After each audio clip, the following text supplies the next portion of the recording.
royaltyradio.ca. Concept, we were originally signed to Groove Lot Records in 1992. We dropped a record called Certified. Certified ended up being a big club hit and community radio hit. Much love to community radio. And that propelled us in order to win a Juno for that record. Right? So after Certified, we did a deal with Warlock Records and Quality Records. And we put out another record called Easy on the Motion.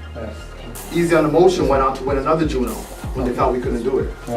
Right? So then we continued on and just continued putting out singles. We didn't really put out a full length. And then, we decided to go our separate ways from the label that we were with at that time. But I give much love to Julie and Arthur, Groove Lot Records, for giving us that opportunity. But we decided to go our own ways. And I started a label called Seven Bills Entertainment. And in 1996, our first release was a record called Much Love. That did its thing, and then after that we put out Crazy World. After Much Love, there was three of us, and then we had a split. Infinite went on to do a solo career, and me and Dolo kept on with Ghetto Concept. So it was originally me and Dolo and Ghetto Concept, then we brought in Infinite. Then after that, Infinite went on to do his thing, but much love to him as well. And so Seven Bills was a movement for years. It was actually probably one of Toronto's first official movements, like a crew, you know what I mean? Ghetto Concept, Ray Smooth, Angel Dust, you know what I mean? We just did it independent. You already know what it is, baby. G7 up in this. I'm a hip man, power broker, boy, you want that Ponderosa. Serve you well done, nigga, hot flame out the toaster. You can't get with the G7 squad. Niggas is the OG, you already know we go hard. In the streets, off the top of the dome, busting off like a nickel-plated chrome, send them home. I'm a royalty radio, you done know the stilo. CEO of the North, you done know I get down like Diddy. I'm so gritty, with 2 bottles in the club, popping it up, living it up, giving it up. I'm spitting off the top of the dome. JJ Money, man. Send these bitch niggas home, nigga. Rappers that come from my generation, they still want to hold on to it.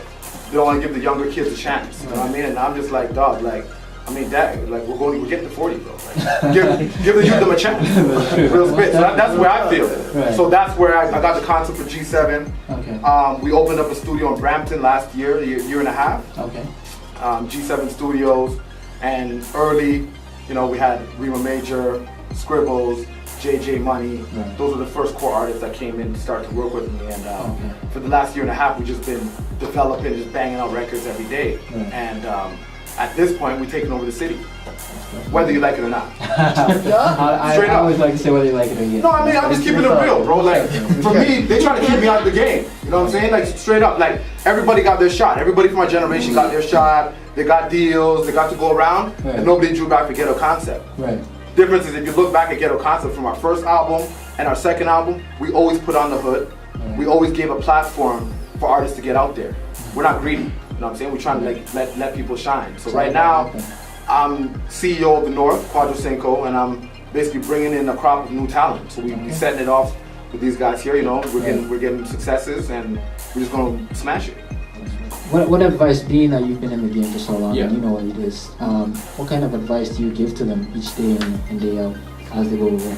Just to stay focused, never listen to what the outside people are saying. I'm not like people's opinions, but everybody's a critic. And when you put out your music, you're gonna get criticized no matter what you do, good or bad. So my main thing is just keep God first, keep focused, and just keep refining your craft and getting better. Because a coal, you take coal and make it into a diamond. I think that's the main thing. Just keep moving. I mean, they were already at the level where they're already sick artists. Now it's just to take it up. And as I said, as the beats get better, the songs get better, and stage performance. Now we're moving into that realm where we're gonna tour the country, and by the time you get to the last show on the tour, you're seasoned. And then you can take that. Now you can go to America or UK, and you're a seasoned vet when you get on the stage. Like when you're developing an artist, what would be that one skill, that one asset that you think would be most important for them to develop? My thing with artists is to make them be themselves. I never bring in an artist and be like, you know what, you gotta dress like this, or you gotta make this kind of record. Because the reason why everybody fell in love with Ghetto Concept is because we were ourselves. We were them Rexdale kids.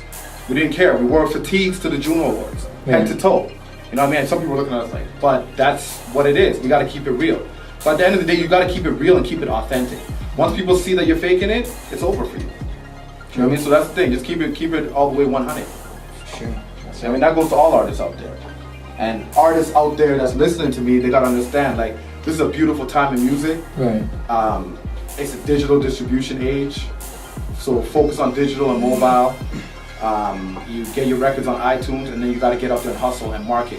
At the end of the day, you can have the hottest product, but if nobody knows it's there, they're not going to know where to cop it. You know what I mean? So you got to build your buzz. You got to get in the streets. As I said, my business plan with G7 was, let me get 6 artists, 6-7 artists, and everybody's out there with hot records, but it's all coming back to the same place. Yeah. You go to G7records.com, you see all the artists on there. Yeah. So that's the key right there. It's strength in numbers, and I think Canada's missing a movement like that. So being that I'm, you know, a forefather or a pioneer in this, that's what I said. I'm bringing it in. Like, I'm still rapping, I still do records, but I'm getting my CEO on. For sure. And, you know, that's what it is. Eventually, that's what everybody, or all the rappers should eventually aspire to, you know? Yeah, most definitely. I mean, you gotta be, at the end of the day, it's 10% music, 90% business. Right.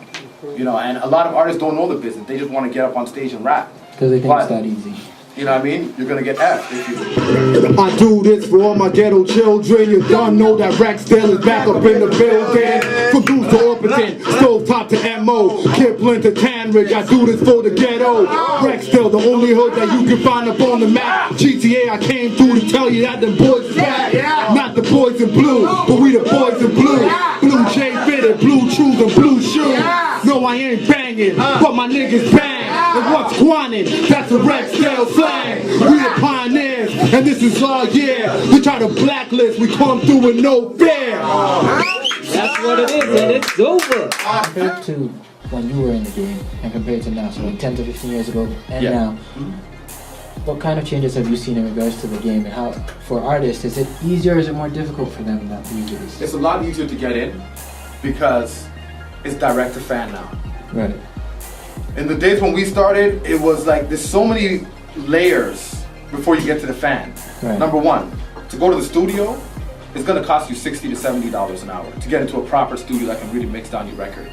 Now you can spend $700 to $1,000 to get a computer, a program, nice mic, and you can record your music. So that was a gift and a curse. Because at the same time, now everybody thinks that they can rap without records. You know what I mean? So it's like, now you got to filter through to come with the heat. As I said, so the main thing I would say is the fact that direct to fan, social media was never there. You know, we had to actually get up there and physically put up posters and stickers and go to every single region.